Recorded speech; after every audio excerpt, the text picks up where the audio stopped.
যাদের সাথে আমি বসেছি সবাইকে ঈদ মোবারক।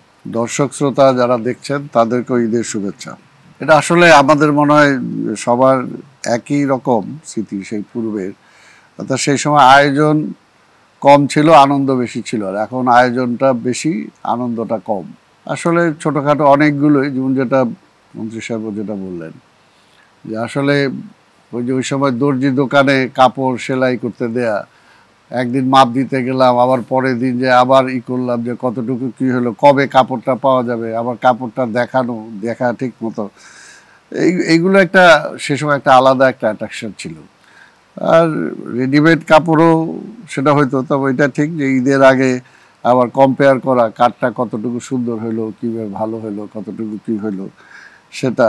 আর সে সময় দেখতাম যে প্রতিটা ঘরেই এখন যেরকম মিষ্টি বা আদার্স সব কিছু দোকান থেকে আনা হয়, সে সময় কিন্তু বাড়িতেই এগুলো তৈরি করা হতো বেশি। সেমাইটাও কিন্তু দেখা যেত বাড়িতেই, ঈদের আগে সেমাইও ঘরে তৈরি হচ্ছে। এখন তো রেডিমেড সব কিছু চলে আসে, তাই কাজে এইগুলো একটা আলাদা আলাদা বিষয় ছিল। আর সে সময় ওই যেহেতু ঢাকা শহর হইলেও সে সময় মতিঝিল, ফকিরপুর ওই এলাকা আমরা ছিলাম। এদিকে তো শাহজাহানপুরের পরে খিলগাঁও, এদিকে তো গ্রামের মতো অনেকটা বনের মতো ছিল।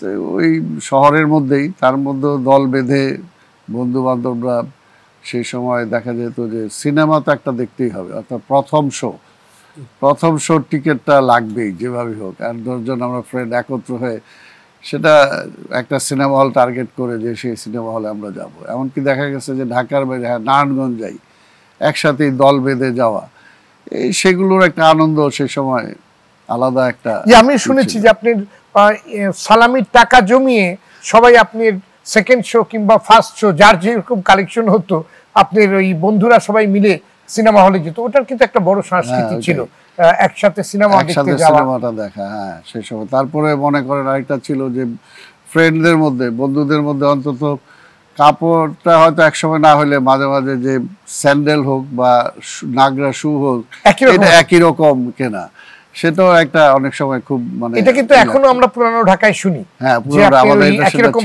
ছিল, একই রকম নাগরা জুতা হইতে হবে বা একই রকম স্যান্ডেল শুটা হইতে হবে, যাতে সবাই দেখলো যে একই আছে, যাতে টোটাল গ্রুপের মধ্যে এটা একটা আমাদের মধ্যে প্রায় একটা না একটা মিলতেই হবে। সেটা কি এখনো আপনারা করেন না? এখন আর ওই অবস্থাটা নাই। এখন ওই অবস্থাটা, আর এখন তো ছেলে মেয়েরা নর্মালি যারা আছে তারা তো যার যার চয়েস ইজ ডিফারেন্ট। এখন একরকম চয়েস সেরকম আমার মনে হয় না যে হয়। যে সিনেমা দেখতে যেতেন, কখনো কি সিনেমার নায়ক কিংবা গায়ক হতে ইচ্ছে করেছে? কারণ ছোটবেলায় কিন্তু আপনার ওই সিনেমা দেখতে গিয়ে সবাই মোটামুটি নায়ক হতে চেত। না, সেটা তো ছিলই। সে সময় মনে করেন যে ভারতের উত্তম কুমার, আর সে সময় ঢাকায় আমাদের রহমান, অনেকটা সামঞ্জস্য ছিল। আর এটা যেহেতু বললেন যে এটা ঠিক যে কিছু যে ছিল না সেটাও না, নাটকও করছি ছাত্র অবস্থায়, এবং মুক্তিযুদ্ধের পরে আজকে যেটা বলতে দ্বিধা, মানে এখন মনে হয় যে লস করছি। ওরা 11 জন যে সিনেমা, সেটাতে আমার অভিনয় করার কথা ছিল, কারণ সেটা খসরু ভাই, যেটা আমরা একই গ্রুপের মুক্তিযোদ্ধা। সে সময় খসরু ভাই কিছুদিন আগে আমার বলতেছিল, তুমি মিস করলা, তোমাকে বললাম ওই সময়। কিন্তু ওই সময় যেহেতু ছাত্র রাজনীতি করি, মনে করছে যে একবার যদি ওইদিকে চলে যাই তাহলে আর রাজনীতিতে মানে করা যাবে না, বা হয়তো ফিরে আসতে পারবো না।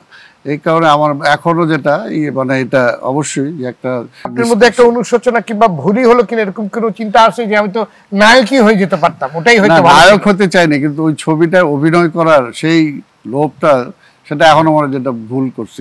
এখনো যদি অফার পান এখন কি করবেন? না, এখন তো আর বয়সও নাই, সময়ও নাই।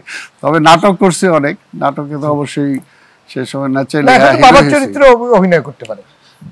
এখন আর ওই সময়ও নাই। আর এখন আর জি, কখনো কি এরকম হচ্ছে যে চাঁদ উঠে গেছে এখনো আপনি কাপড়টা পাওয়া যাচ্ছে না?